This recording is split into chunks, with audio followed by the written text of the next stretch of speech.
पर्यावरणीय परवानगी संदर्भात भोपाळ हरित न्यायालयाने दिलेल्या निर्णयाचा चुकीचा अर्थ काढण्यात आल्याने पिंपरी चिंचवड परिसरात गेल्या वर्षभरापासून नवीन बांधकामांना मंजुरी मिळत नाही।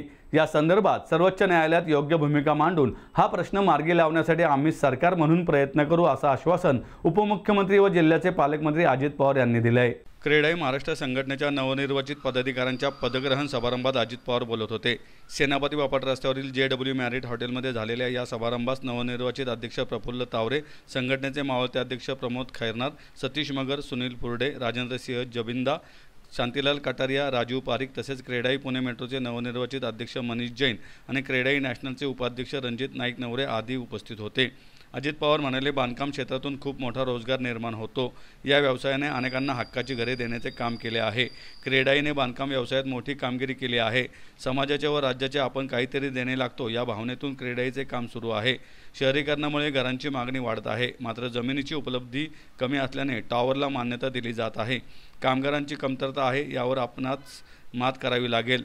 बांधकाम व्यावसायिकांना रेराच्या संदर्भात काही अडचणी असतील तर सांगा, मी त्या सोडवण्यासाठी प्रयत्न करीन।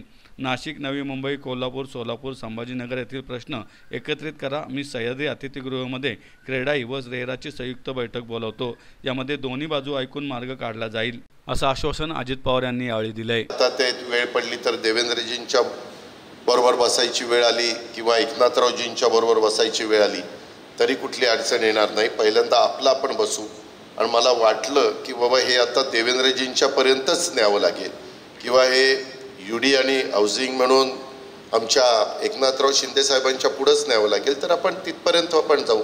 कारण ज्या प्रकारे ही जी तुमचा व्यवसाय आहे ह्याच्यातनं खूप मोठी उलाढाल असते, खूप मोठा रोजगार निर्माण त्या ठिकाणी होत असतो आणि त्याच्यातून पंतप्रधानांचं पण स्वप्न आहे, यंदा 2 कोटी लोकांना घरं देण्याचं त्यांचं स्वप्न आहे। आम्ही साधारण मी आजच प्रेसला सांगितलं 30,000 घरं आपण आपल्या पुण्यामध्ये घेतोय, ग्रामीण भागात 5,000 घरं घेतोय।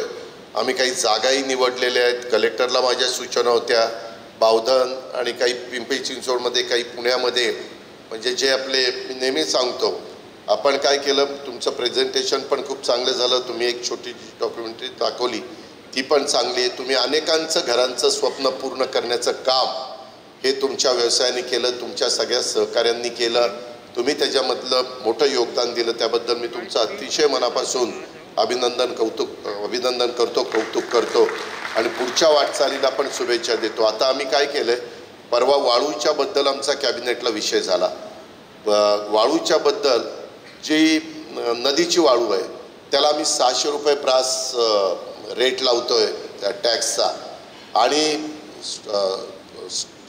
स्टोन क्रश जी आहे ती सँडला आम्ही 200 रुपये लावतोय। आम्ही आता एक गोष्ट ठरवलेली आहे, मॅक्झिमम स्टोन क्रशरला परवानगी त्या ठिकाणी द्यायची आणि अशा ठिकाणी द्यायची की ज्याच्यातनं प्रदूषण त्या ठिकाणी होणार नाही। पण ज्या प्रकारे वाळूचा उपसा होतो ते बघता आपल्याला त्या रस्त्याने जावं लागेल। आता तिकडच्या बाजूला काही बॉर्डरवर पलीकडनं गुजरातमधनं वाळू येते, काही मध्य प्रदेशमधनं वाळू येते, ही गोष्ट नाकारता येत नाही।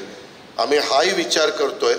बऱ्याचदा बरेच जण आम्हाला सांगतायत की उजनी धरणामध्ये प्रचंड वाळू आहे, त्याच्यात 2 मतप्रवाह आहेत। आता ती वाळू तशी बघितली तर तिथं तशीच आहे, तर ते जरा बघून ती वाळूचा लिलाव करून ती त्या ठिकाणी उपलब्ध करता येतील का, अशाही प्रकारचं आमचा पुन्हा परवा मी देवेंद्रजी, गिरीश महाजन, चुकून बापट साहेबांचं नाव घेतलं, परंतु गिरीश महाजनजी, राधाकृष्ण विखेजी अशी आमची थोडीशी चर्चा झाली।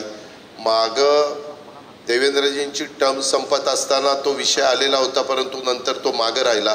त्यावेळेस मला वाटतं चहल जलसंपदा खात्याची प्रधान सचिव का ACS होते असं काहीतरी होतं आणि त्यावेळेस ते झालं नाही। महिलांना संधी मिळाल्यानंतर महिला कधी कधी इतकं उत्कृष्ट काम करून दाखवतात की पुरुषाच्या पेक्षा चांगलं काम काही क्षेत्रामध्ये महिलांनी केलेली गोष्ट तुम्ही नाकारू शकत नाही।